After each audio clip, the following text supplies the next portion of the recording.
minutes already over. 22 of you are there.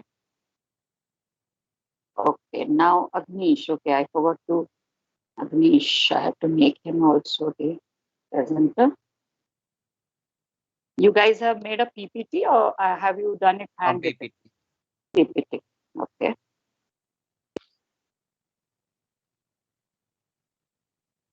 So can we start presenting? Yes, but we'll start. In fact, Vanchika, has anybody else not yet joined the group, the English group? Just give a reminder. Ma'am, everybody has Everybody has joined. Okay. So 29 should be there, 29 students and one me. So 30 of us should be there in the group. 28 Yes. students and you are there. Total 29 participants. Oh, oh, great. This is a nice one. Nice. The portrait of a lady. Please start. Good morning to everyone. Today, I, Jayant, Kanak, and Agnish of class 10th A of class 11th A will present PPT on portrait of the lady. Quote for today: so many gods, so many creeds, so many parts to wind and wind. When just the art of being kind is all the sad world needs. Just a little while. Jayant, why don't you, like I have started the recording so that others can also benefit. Start from the quotation again, beta. Quote for today: so many gods, so many creeds, so many paths that wind and wind. When just the art of being kind is all that the sad world needs.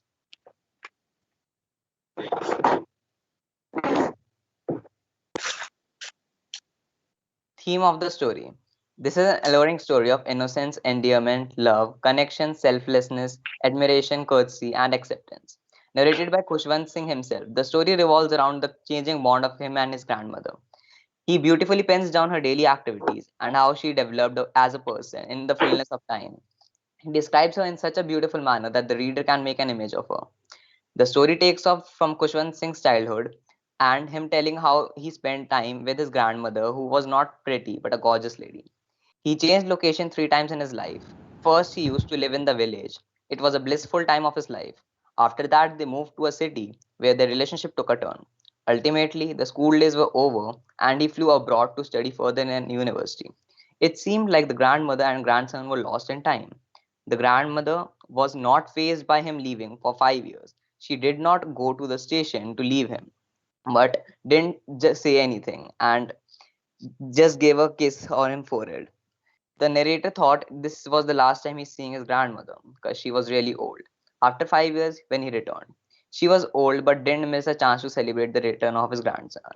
The next day, she fell ill with a fever. She foresaw that this is her time to leave everyone behind for an eternal journey. She was right. She didn't waste her time talking. She prayed with her rosary beads until her lips stopped moving. Everyone mourned on her at the loss, even the sparrows she fed after her body was taken for cremation.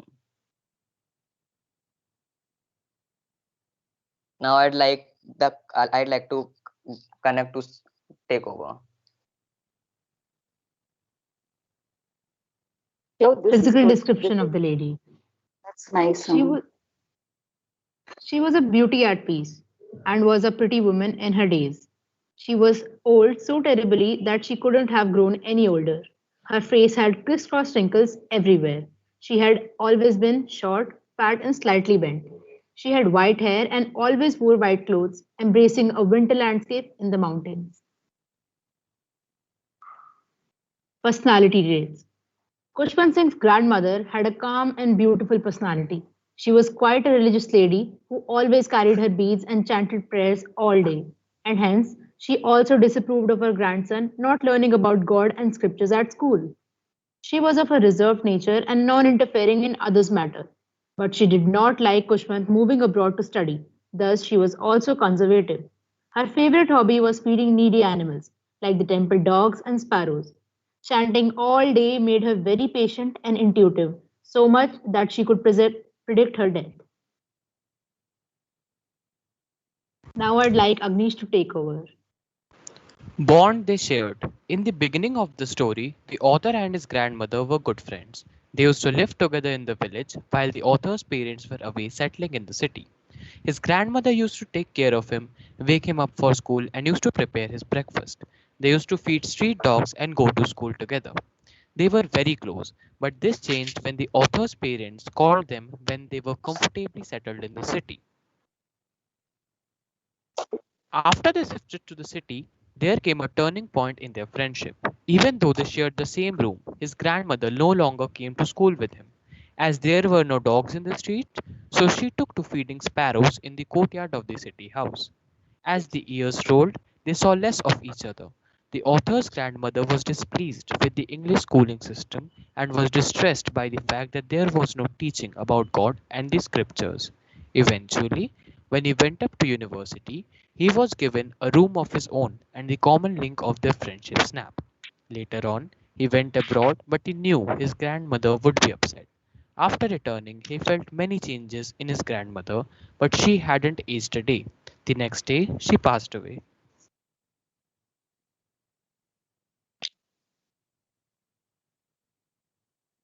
Changes are inevitable. Through the course of the story, we observe a roller coaster ride between the author and his grandmother. It's evident to see that Kushwant Singh's grandmother is highly conventional. She wants to remain the same under different circumstances and retain her ethnic values. But with time comes inevitable change. She tries to live the same old village life, even in the city, and doesn't adapt to the new environment, whereas Kushwant has to move on and change for the sake of his life. This deepens the gap between their relationships. Towards the end of the story, grandmother is of the same principle and refuses to change. But changes are inevitable and must be incorporated in our daily lives instead of holding on to the past. Thank Thank you. you. Very excellent. Very good. Very, very well presented. See, this is what I was looking for. Like I should just be giving you the initial things, the chapter in a, like, when I explain, that's a different thing. But otherwise, the entire concept should be, it should sink you inside you, all of you, whether you've understood. And this presentation definitely makes my task also easier. And I'm sure at least these four children who presented will never forget the chapter. Am I wrong, Jen? No, Yeah, I'm you will. right. Yes. See, in fact, the analysis, that is something very, very, very well done. That change is inevitable and it comes and all that. See, your analysis, I didn't say a word. I just told you what were the characteristics, the personality traits, and just simple what the chapter said in like in a simple manner. But you guys analyzed it, and that's what is commendable. So all of us, we can just clap for them. Wonderful presentation, Peter. I will look forward to such presentations from each one of you. I don't want just Thank you. the same guys repeating. Kanak, Jayant, then Agnish, and one more was there. Who was that? Siddhant. Yes, Siddharth. So everybody, it's a very good job done. And like I said, and I repeat, you make my task very easy. And of course, this can be done like when we do the internal assessment also, this will definitely count. Share this PPT on the class group, English group that is, and write your names, who all presented and all. Now, what are the good things that I liked and everything, where you can do improvement, everything you should know. Now, first of all, the who did the painting in all, beta, or was it just taken from It somewhere? was a theme. It was a theme. Okay, okay. So next time, somebody can experiment with the idea. Like there was a concept last year of art integration. Do you remember? Yes, mom. Right. Yes, So ma'am. if you guys are slightly good with your hand, like if you have you can do a sketch. I don't want artists here. I really don't. You're welcome, no doubt, but then a little bit, at least a little bit, and if you can connect with the chapter, that will be really wonderful. Some chapters which are there, not just this one, maybe some other chapter, you guys can correlate that, and maybe one odd paintings you can make on your own, and that will be really nice. Try out. It's for everybody else, because see, everybody is not the same. Maybe you expressed well through this, somebody might not be very good with computers, so all you can do is click the photograph, put it across. That also you can do. And some children, if you want, you can do handwritten work instead of doing computerized thing. PPT should be done in your hand, like, with your handwritten work can also be done. We experiment. Surprise me every time. Whenever you're doing, surprise me and the whole class. And of course, the content, where I must congratulate all of you. The content was wonderful. It is like it could have been one step more if you would have made point wise. Those the character sketch of the grandmother. That is the most crucial of the whole thing. See, what all will you look for in this chapter? First of all, these three stages which are there. First, that is in the village. The second one is in the city, and the last one when he goes abroad and comes back, and the grandmother is no more. This is the main thing. Second one, which is important as a long question, is your character sketch of the grandmother, physical description, then the personality trait.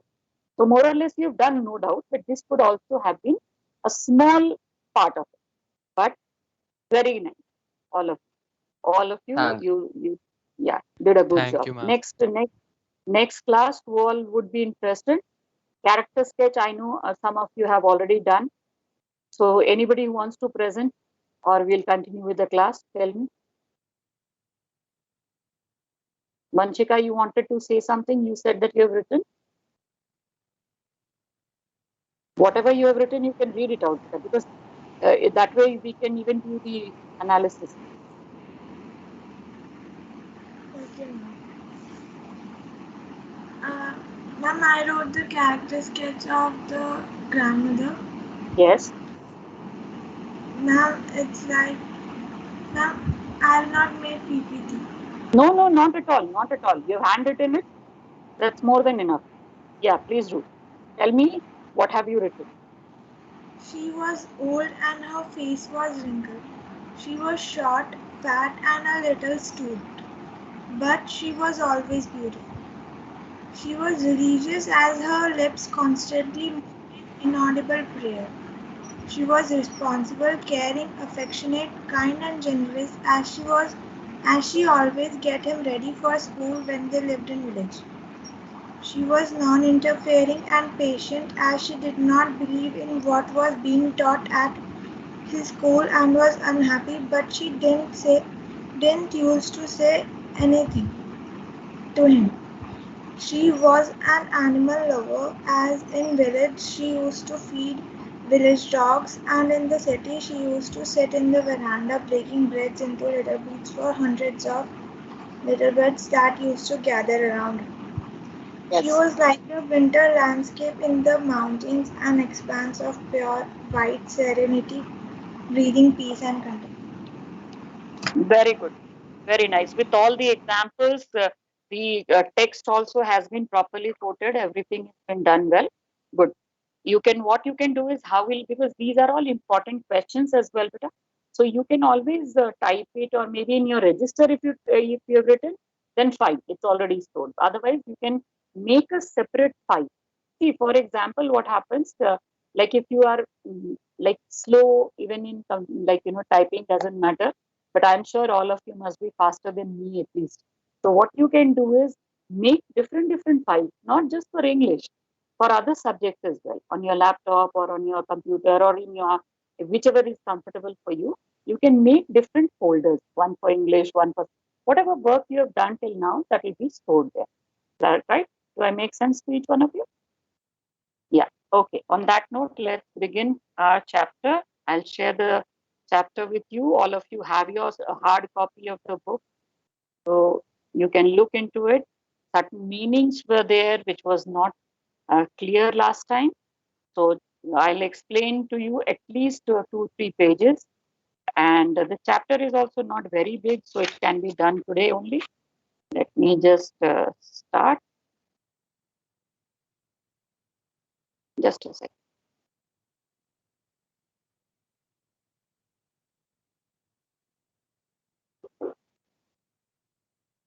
All of you can look into your own books, and otherwise the PPT, the PDF also I'm sharing with you. Yes. Is it visible? One of you can just confirm the portrait of a lady. Yes, ma'am. Yes. Yes, ma'am. Okay. Now do look into them. There are certain phrases that have been given. See, basically now the summary part, the understanding is not anymore required. I'm sure after the presentation by your friends, you must be even more clearer. And also the last class, I had given you a brief summary. But now the task is certain words, the use of phrases and all, and also keep looking for the literary devices. That's your task as well. Now here we are going to, I'm just going to explain the different phrases that have been used. Look at the use as well, how it is used in a sentence. You can always make these kind of things in your own writing, right? Now coming to the chapter, The Portrait of a Lady by Khushwant Singh. My grandmother, like everybody's grandmother, was an old woman. Now see the tone here. Now the tone of the author, you can see. How does he describe? Like all of us, we don't remember our grandparents in the young age. It's only during when we see the photograph or something, and the memories which are stored in some form or the other, we come to know that they were young. And it's very hard to believe also that they were young, because whenever we see our grandparents, by then they are old. And the same goes with the author here. He is very, confused that this is like she could have been at one point of time a young lady. She had been old and wrinkled for the 20 years that I had known her. Meaning, since the day he was born, he has seen his grandmother as an old lady. People said that she had once been young and pretty. Now, see the use of the word. People said that. It's not that I have experienced it. It's only the people who are there in and around me. They say that one point of time in life, she was a beautiful lady and had even had a husband. Now, see, maybe the grandfather passed away when he was too young, or rather before he was born. So he doesn't remember his grandfather. That's why he says that she could have been young and pretty and also had a husband. In a very sarcastic kind of a tone, he's presenting. But that was hard to believe. My grandfather's portrait hung above the mantelpiece. Now, all of you can underline mantelpiece. It means a shelf. It's a shelf where you store things, and it's above the fireplace. And like, for example, if you go to a cold area, suppose, for example, Kashmir or Himachal Pradesh or something like that, Uttarakhand and all that, when you go there, you will see that they have fireplaces where they put the wood and light it up so that it gives you warmth. Now, above that, there is a small place, maybe you can say raised platform kind of thing, where you can store stuff. So that place is called a mantelpiece. Fine. Okay. Now, in the drawing room, see, all of you children, if you have anything, any doubts, you can always interrupt me and ask me that, ma'am, I did not get it. Okay. Don't, or else you can wait for some time. When I complete it, again, you can ask me the question. Now, my grandfather's portrait hung above the mantelpiece in the drawing room. He wore a big turban and loose fitting clothes. Maybe that was the style then. He had a big turban, like if you remember the partition time, the post, the pre-independence time, the clothes are more referring to them. His long white beard covered the best part of his chest, and he looked at least 100 years old. So the description is so vivid, so lifelike. You feel as if that man is standing in front of you with that long flowing beard and all that loose fitting clothes and all that turban, everything. Very, you can make out how wonderful a storyteller Khushwant Singh is. He's so beautifully narrating. In minute details, he's presenting. Then, and he did not look the sort of person who would have a wife or children. But when he used to see that, he could hardly believe that he had a family. He looked as if he could only have lots and lots of grandchildren. Basically, meaning that he was an old guy and having his own family is something which is unacceptable. But lots of grandchildren would hang around him and have a good time. As for my grandmother being young and pretty, the thought itself was almost revolting. Now, please underline this line. The thought was almost revolting, meaning something which is unbelievable or unacceptable. Unbelievable or unacceptable on the part of the child to believe that one point of time in life his grandmother was beautiful. She often It was told us, unsettling in a way. yeah, yeah, you can say that. Yes, yes, good choice of word, Beta. Very good.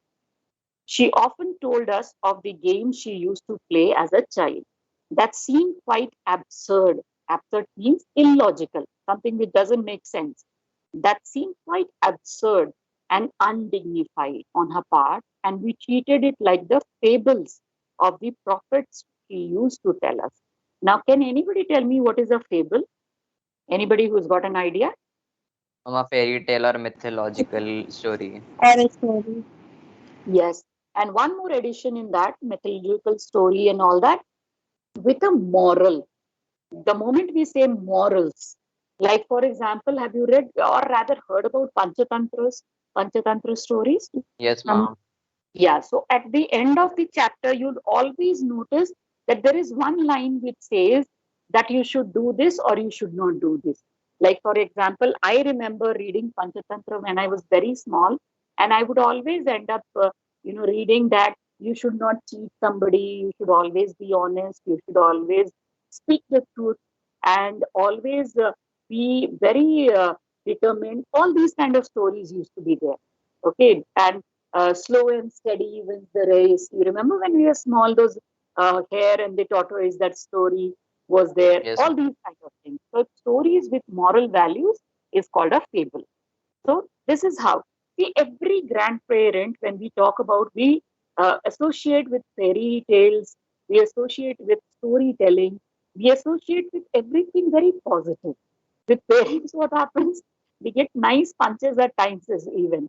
If you're not studying, if you are caught doing something wrong, or if you are being very naughty, your, your parents will nicely give you at least a Some scolding is sarcastic definitely, program.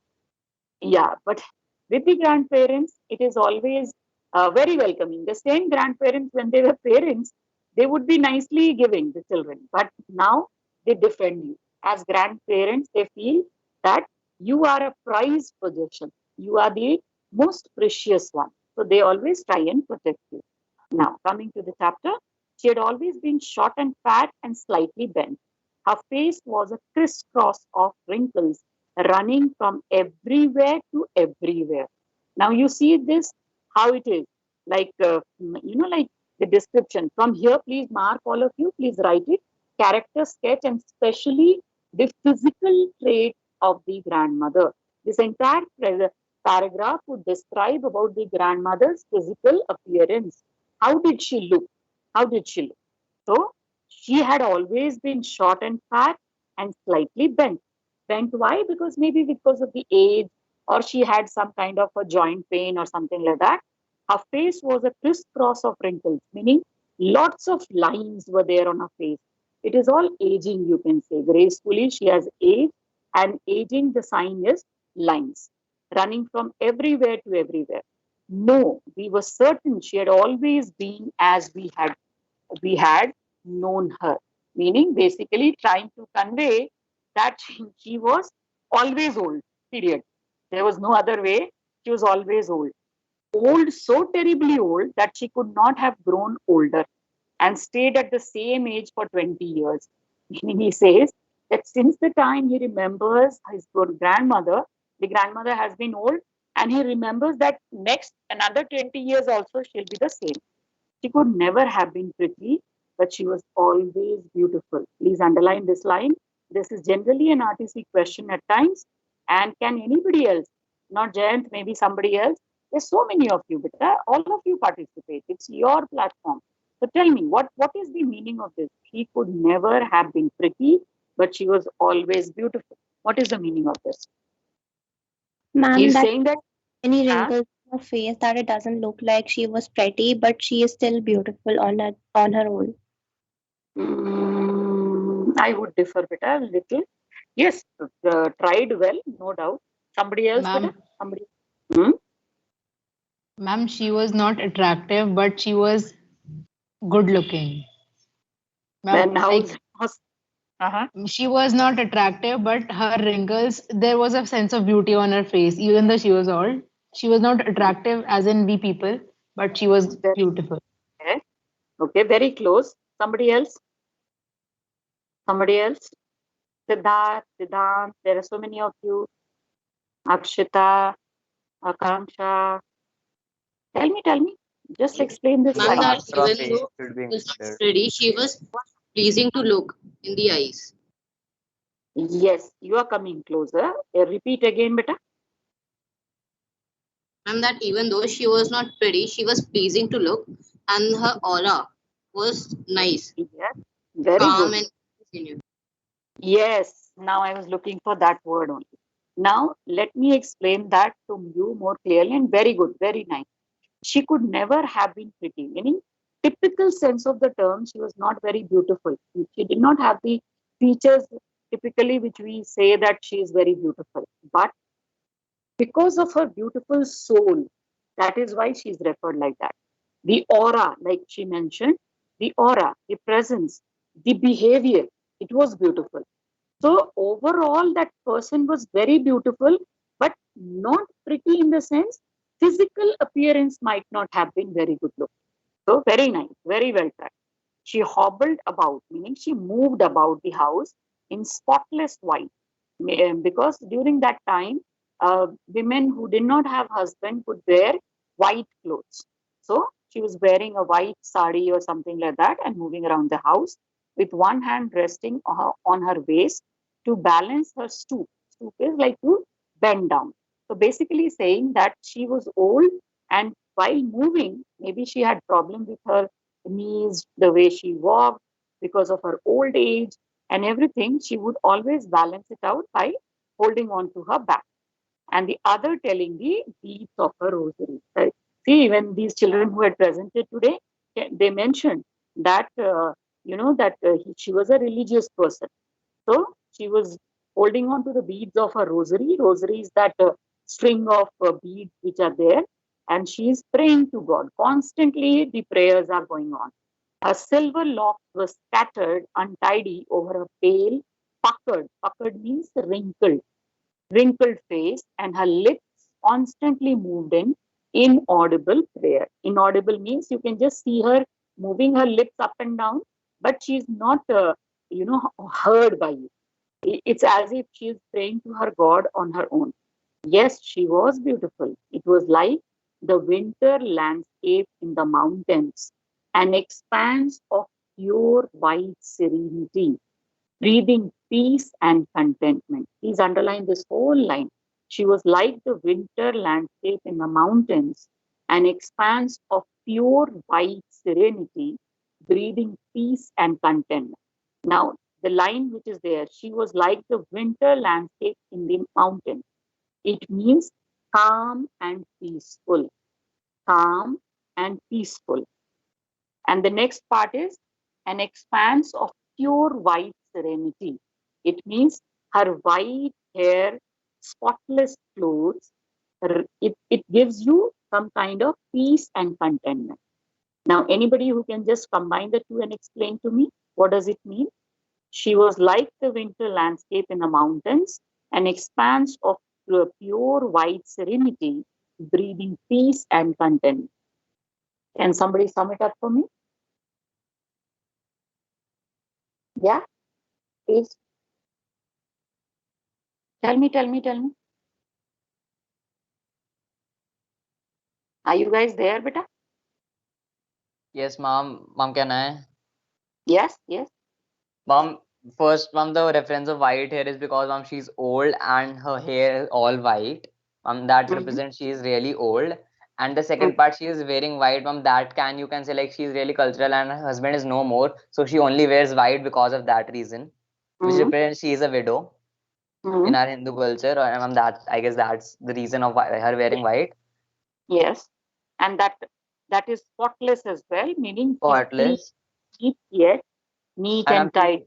she basically represents the winter landscape of a mountain. Ma'am, that is because ma'am she's like old and like old ma'am she's grown old with time like the mountains do and like you can say like Yes. that.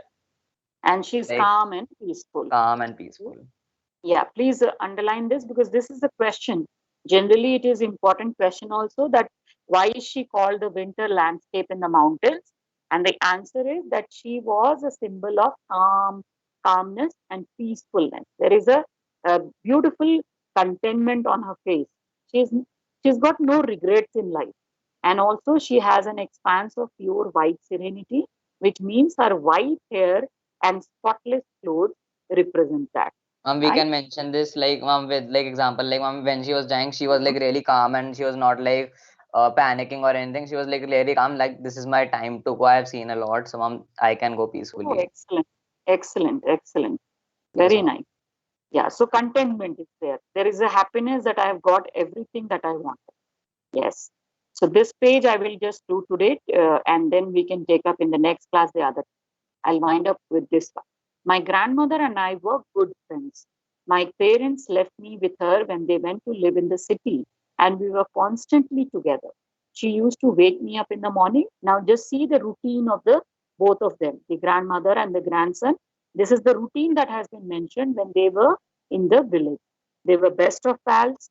Then they were like they would wake up together in the morning and go to the school. She said her morning prayer in a monotonous sing song while, meaning monotonous means in a very routine, boring manner. She would sing the same kind of thing while she bathed and dressed me in the hope that I would listen and get to know it by heart. So the grandparents generally want to pass down whatever they have learned themselves. And this is the best time. In fact, when she's giving him a bath and dressing him up, she thought that if she keeps reminding the same thing over and over again, maybe someday he would remember. I listened because I loved her voice, but never bothered to learn it. Meaning, obviously, the good qualities of the grandparents you appreciate, but it's not necessary that you will remember that as well. Then she would fetch my wooden slate, which she had already washed and plastered with yellow chalk, a tiny earthen ink pot. That time you just see the during that period when we were still in the pre-independence time, and there were still not those typically that which we have nowadays. We have tablets and we have what do you call laptops and your mobile and all that. And there was a stage with the chalk and the duster and all that. And now this phase which the author is talking about, they only had a slate, that too a wooden slate, and they would write with a like they had an ink pot also, earthen ink pot, and a red pen. They She would tie them all in a bundle and hand it to me. After breakfast of a thick stale chapati, stale means it was left over from the previous night, with a little butter and sugar spread on it, we went to school. So you can see that the breakfast is not very elaborate. It's not very elaborate that the way we have the choice of changing the breakfast every day. And if our parents give us the same breakfast, we really complain. We don't have the kind of throat tantrums and all that. But here there is no choice. With a little butter and sugar spread on it, we went to school. She carried several stale chapatis with her for the village dogs. Now, this is the line which Vanshika was saying, that she loved the animals. So, this is the first one, the love for the village dogs. And she would give them these stale chapatis as well. My grandmother always went to school with me because the school was attached to the temple. The priest taught us the alphabet and the morning prayer. So it is serving a double purpose. The grandmother would also have the pleasure of sitting in the temple and, praying. And also the child's school is close by, so she can keep an eye on. The priest taught us the priest taught us the alphabet and the morning prayer, while the children sat in the rows on either side of the veranda, singing the alphabet or the prayer in chorus. My grandmother sat inside reading the scriptures. Scriptures basically would be like the way Mahabharata, Ramayana, and all that, which is there. She would be reading them or spending time with the village priest who would kind of narrate good stories, morals, fables, and all that, which she would narrate to her grandchild as well. When we had both finished, we would walk back together. This time, the village dog would meet us at the temple door. They followed us to our home, growling and fighting with each other for the chapatis we threw to them. When my parents were comfortably settled in the city, they sent for us. That was a turning point in our friendship. Now, please underline this line. That was a turning point in our friendship. That was the change that was brought in. And what was the change? That the parents ordered them to come back to the city. Although we shared the same room, My grandmother no longer came to the school with me. I used to go to an English school in a motor bus. There was no dogs in the street, and she took to feeding sparrows in the courtyard of our city house. So we have done, I'll stop here today. Uh, we have done the first part, the village part. We have done the physical trait of the grandmother. What are they? And then also we have done the setting. Basically, the setting of the entire thing.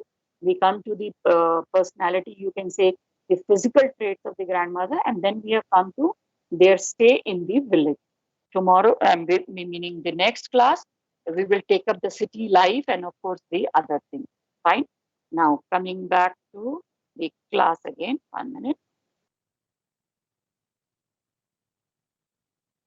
Yeah. Anybody who's got doubts, anything that you did not understand, any meaning that is not clear to you, please let me know. Anybody?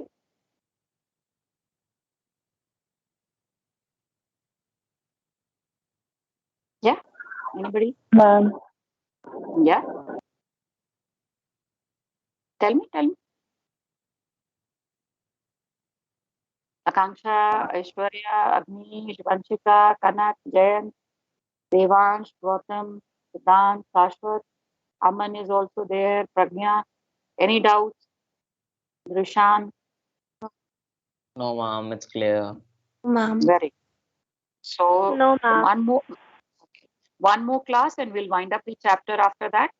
We'll discuss the question answers and the this particular chapter, the last 2 pages, and we'll wind up and we'll start with a new chapter that is a photograph. Okay. Chalo, then I'll Okay. see you again. Yeah, and all of Thanks, you ma'am. keep ready with the presentation. Everybody is bound to do it. Okay, throughout the year, some chapter or the other. Okay, thank you so much, Beta. Thank you. Thank you, ma'am. Thank you, ma'am. Right.